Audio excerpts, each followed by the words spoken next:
जय हिंद दोस्तों, मेरे चैनल में आप सभी लोगों का स्वागत है। मैं आज अयोध्या नगर गया था। मैंने पूरा वीडियो बनाया। वहाँ महाशिवरात्रि चल रही थी। आप लोगों को दिखा रहा हूँ, देखते रहिए, लाइक करिए, शेयर चैनल को सब्सक्राइब कीजिए। जय हिंद दोस्तों। मैं न सुनो सत्य मम वाणी जगदम्बा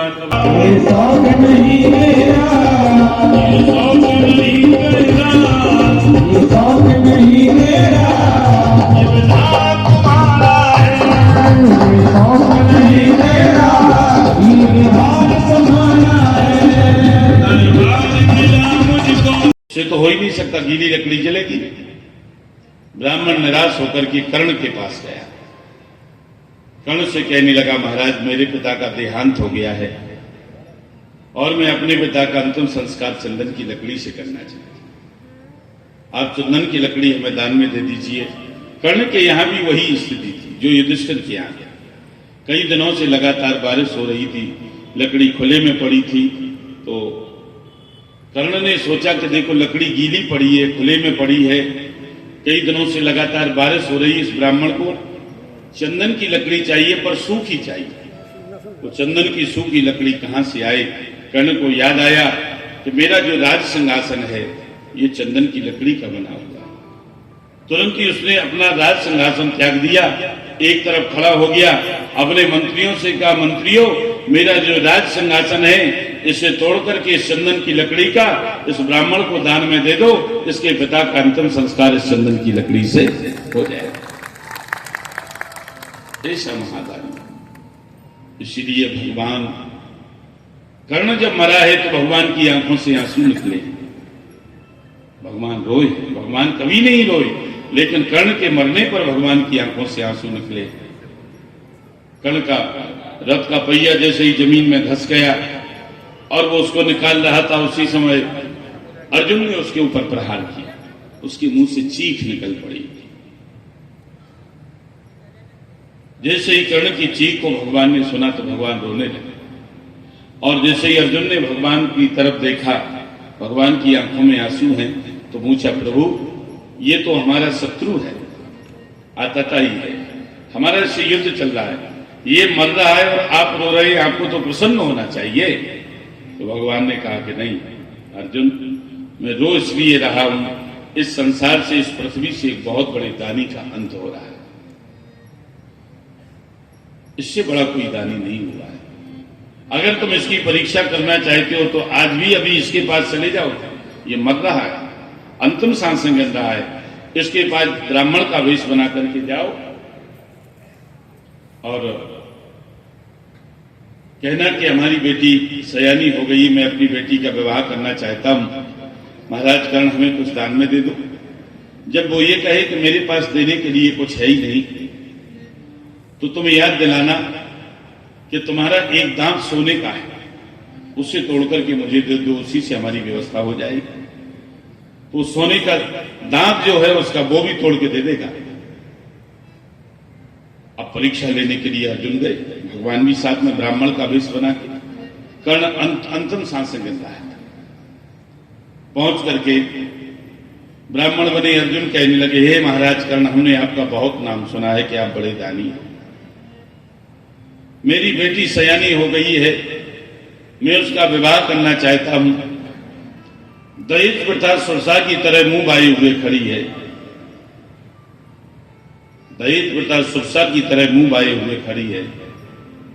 लड़के वालों को जितना ज्यादा धन दे दो उन्हें उतना ही कम लगता है। इसलिए लड़की के विवाह में धन की बहुत जरूरत पड़ती है।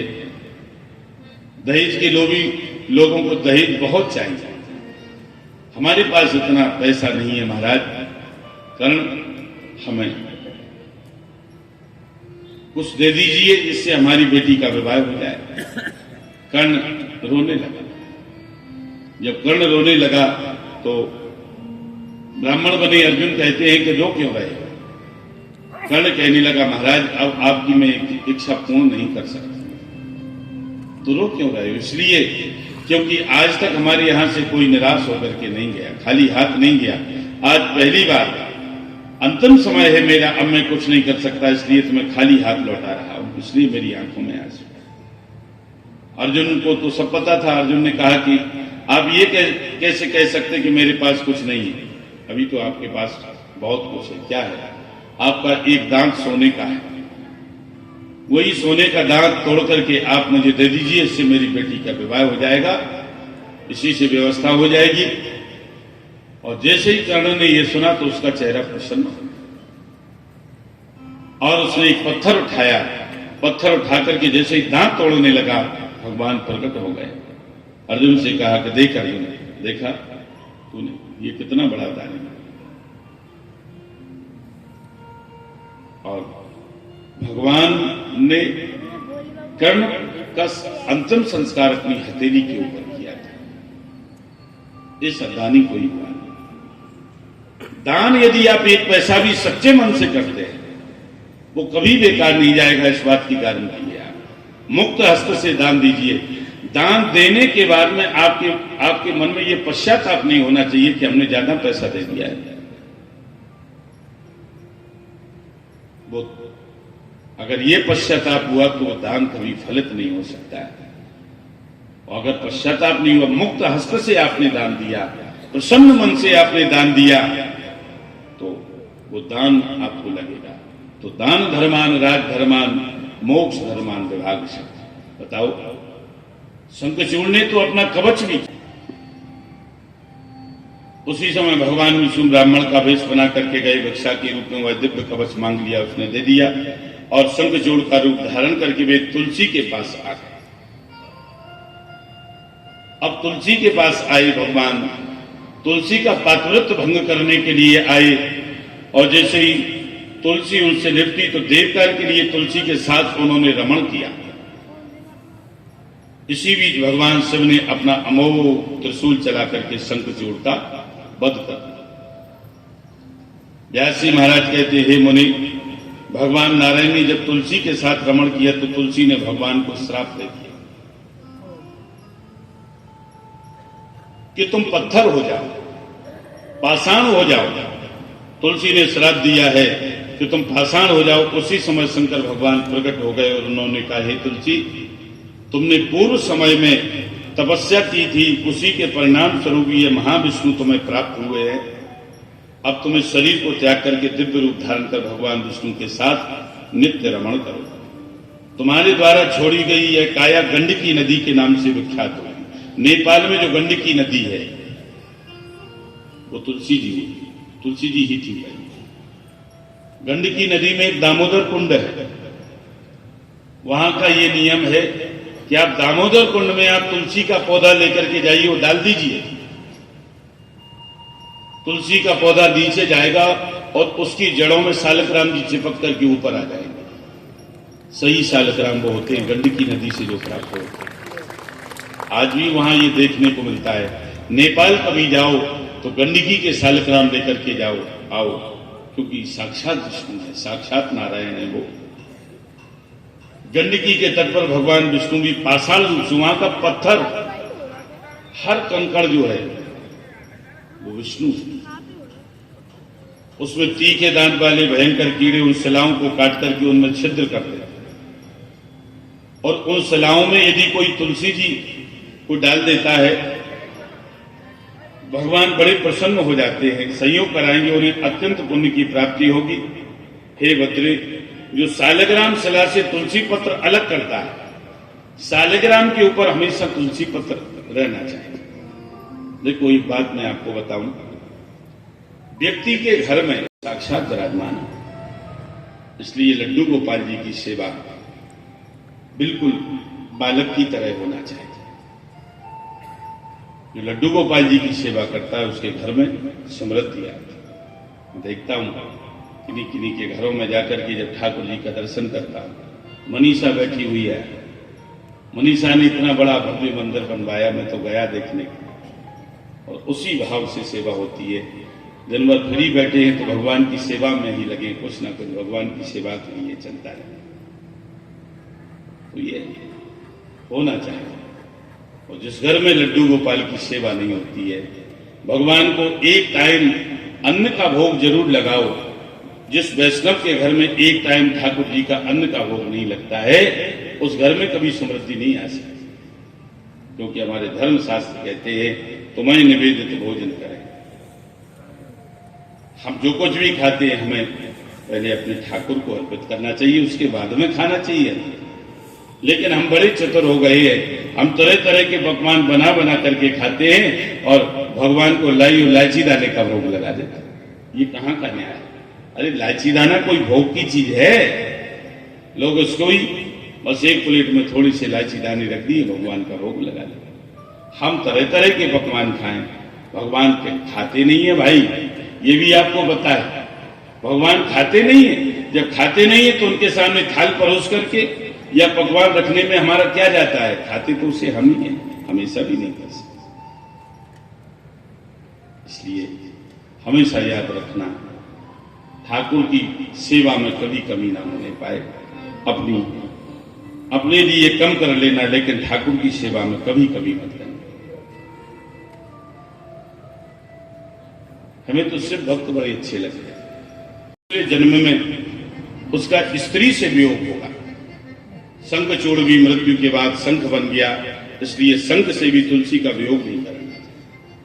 हाँ, एक बात मैं आपको और बताऊं कि हर वैष्णव के घर में लड्डू गोपाल और शालग्राम तो होना ही चाहिए, लेकिन शंख भी होना चाहिए। शंख और गरुड़, ये दो चीजें ऐसी हैं। गरुड़ जानते हैं? गरुड़ घंटी पूजा करते समय जो घंटी बजाते हैं। कई लोग कहते हैं महाराज हम पूजा तो करते हैं लेकिन मंत्र नहीं जानते, बिना मंत्रों की पूजा करते हैं। हमने कई लोगों को देखा खूब जोर जोर से मंत्र जानते हैं, मंत्र बोल बोल करके पूजा करते हैं। महाराज हम मंत्र नहीं जानते तो क्या मेरी पूजा सफल नहीं होगी? नहीं नहीं, आपकी पूजा सफल होगा। कैसे? आप पूजा करते समय घंटी बजाइए। जब आप घंटी बजाते हैं तो घंटी से वेद ध्वनि उत्पन्न होती है, वेद मंत्रों का उच्चारण होता है। तो आपको वही फल मिलेगा जो लोग वेद मंत्र पढ़ करके पूजा करते हैं भगवान की, और आप वेद मंत्र न पढ़े के लिए घंटी बजा दें तो आपको उस पूजा का फल वैसा ही मिल जाए।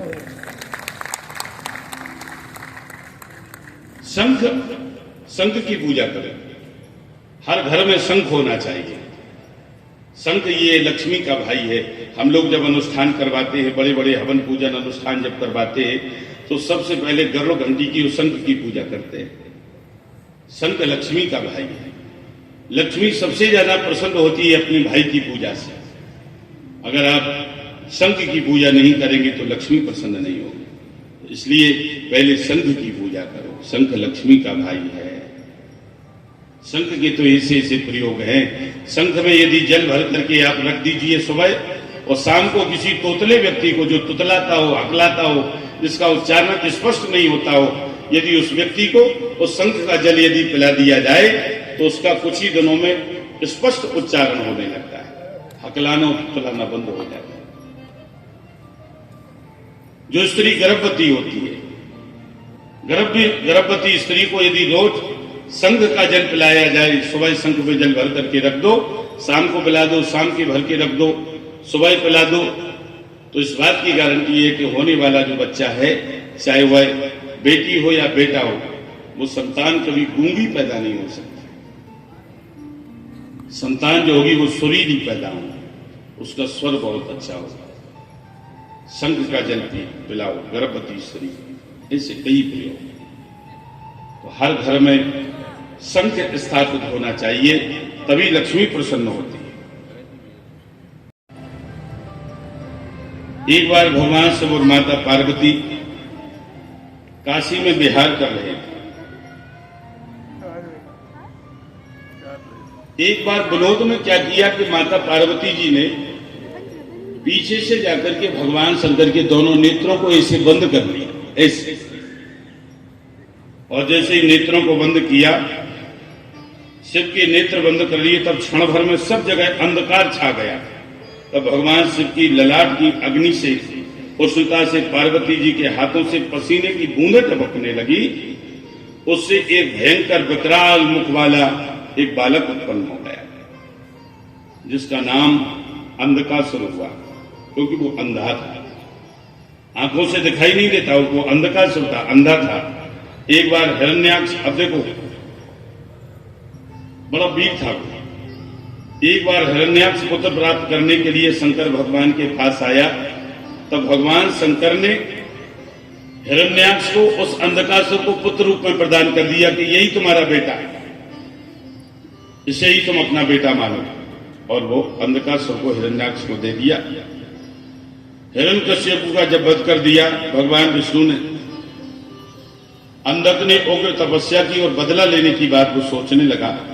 वरदानों को पाकर उसने त्रिलोकी को जीत लिया। अंत में उस मूढ़ ने माता पार्वती को ही पाप दृष्टि से देखा, जिसके कारण भगवती ने एक खड़ग से उसका वध कर दिया, अंधकासुर को मार दिया। इसके बाद में बाणासुर वध की कथा आई। प्रहलाद जी की वंश परंपरा में महान शिव भक्त बाणासुर का जन्म हुआ।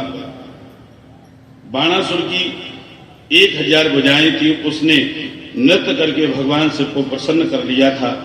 भगवान शिव ने बाणासुर से आशीर्वाद मांगने के लिए कहा, तो बाणासुर ने कहा, प्रभु आप हमारे सोनतपुर में ही रहे। भगवान शिव